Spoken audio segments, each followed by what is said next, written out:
گزشتہ دنوں حالیہ طوفانی بارشوں نے واشوک شہر میں سیلاب سے تباہی مچا دی۔ سینکڑوں کے حساب سے کچے مکانات تباہ ہو گئے، لوگ آسمان تلے زندگی گزارنے پر مجبور ہو گئے۔ پی ڈی ایم اے کی جانب سے خیمہ و دیگر ضروری سامان تقسیم ہوئے، لیکن لوگوں کو مزید راشن اور مکان بنانے میں نہ مرکزی اور نہ ہی صوبائی حکومت کی طرف سے امداد ملی۔ لوگوں نے میڈیا سے بات چیت کرتے ہوئے کہا کہ اولی آپن کیا تھا لیا نہیں تھا اور ادگاہ میں تگن تھا مزنی نقصان داتا کہ میں گس کب تگن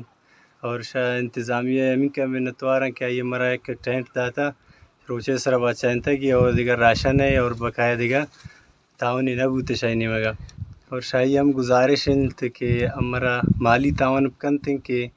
امین کا بھی تھی کہ موتی گسی بست کنا۔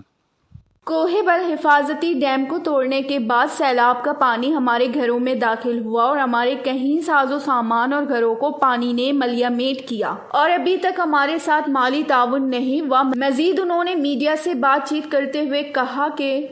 ڈیم پچ کرتا یعنی اما شپے واب خراب ہے اور کئی سالوں پد اینو آپ آتا ہے دچار اینو نگیسا یہ مطلب امنی گیسا اور باقی ہم سائے گئے نہیں تبرب چار کچن کا دوسرا اندازہ ہم یکم بیٹھا گیا تھا نقصان بوتا۔ وش نیوز واشوک۔